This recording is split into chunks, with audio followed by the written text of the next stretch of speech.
We interrupt this broadcast to bring you this important bulletin from the United Press. Flash, Washington. The White House announces the Japanese attack on Pearl Harbor.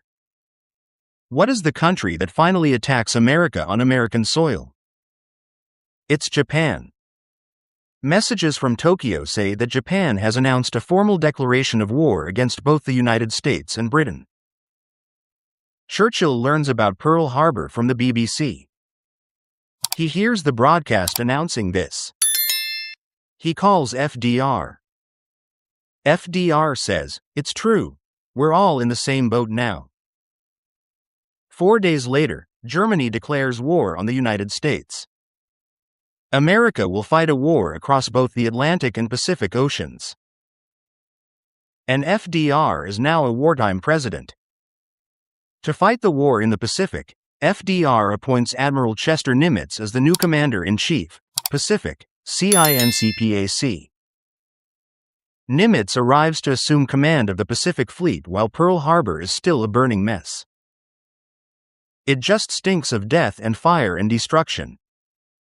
Nimitz takes command of a weakened Pacific Fleet. Most American battleships are destroyed or damaged at Pearl Harbor.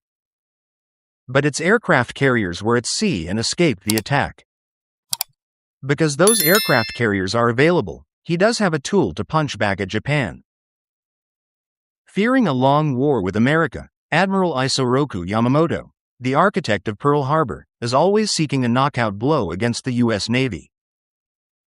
So he says, "I need to destroy these American carriers, but how do I do it?"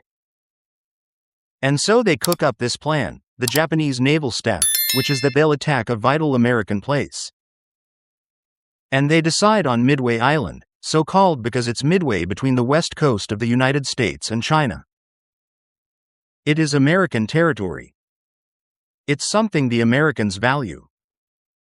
That might be enough to lure the Americans out to defend that territory. And if they do, then we can annihilate their carriers and have a free hand in the Pacific. Yamamoto's plan is to launch a surprise attack on Midway with 4 of his carriers. The Japanese will take the strategic island and believe Midway will then radio Pearl Harbor for help, prompting Nimitz to send his carriers to defend the island. Once the American carriers get to Midway, Yamamoto will appear with the rest of his fleet. He will trap them in jaws of iron, crush them, and destroy not only the American carriers but also their battleships, at which point the Americans will have no naval forces of any worth left in the Pacific. In late May, the Japanese task force heads to Midway Island. There are 250 aircraft on its carriers. But cryptanalyst Joseph Rochefort has intercepted the Japanese coded signals. Rochefort believes Japan is sending its fleet to attack Midway, and the problem is the Japanese aren't referring to Midway Island as Midway Island. They're saying, AF. We're going to attack AF. Rochefort has a plan to reveal the identity of AF. Midway sends false radio messages on a channel the Japanese monitor, suggesting there's a problem on the island. Midway is going to radio back in the clear that, "Hey, our desalinization plant has just broken, and we're running out of fresh water." And then they wait and listen. And shortly thereafter, a Japanese radio station will send another message back to the Japanese fleet that AF has just run out of fresh water.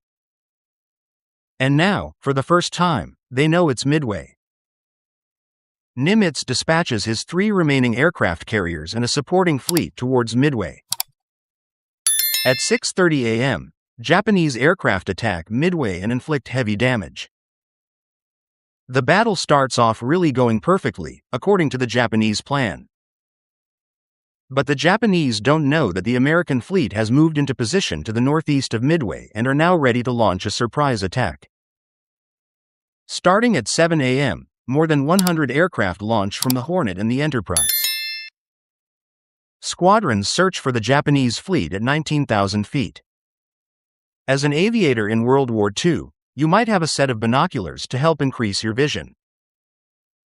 But otherwise, you're looking at about 30 square miles worth of sea and trying to figure out where anything is. If Navy pilots don't locate the Japanese carriers, Midway will fall, and America's strategy in the Pacific will be dealt a crushing blow. Fighting Squadron 6 of Dauntless dive bombers is searching for the Japanese fleet that has attacked Midway. This was the best aircraft in the United States Navy in 41 and 42. It carries a 1,000-pound bomb, and it can be extremely effective.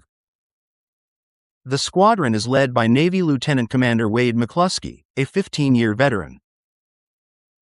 Wade McCluskey goes out to the portion of ocean where he expects the Japanese to be located, and there's nothing but sun and sea and sky and some clouds.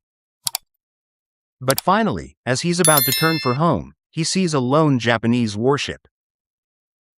And he goes, "That guy looks like he's headed somewhere in a hurry. If I follow that ship, it's going to take me someplace." And he does. 30 minutes later, McCluskey spots the Japanese aircraft carriers. 3 carriers take multiple hits, the Akagi, Soryu, and Kaga. In the span of 4 minutes, United States dive bombers knock out 3 Japanese aircraft carriers. The Japanese have 1 remaining carrier, the Hiryu. At midday, its dive bombers find and attack the American carrier Yorktown.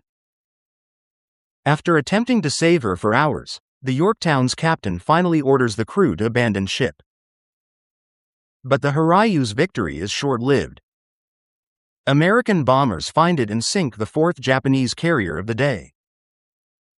12 hours after the first Japanese attack, Yamamoto's plans to deliver a decisive blow to the U.S. fleet have collapsed. Instead, America has delivered a devastating and decisive blow of its own. 4 of Yamamoto's carriers are at the bottom of the ocean. 3,000 of his men are killed. This is a turning point.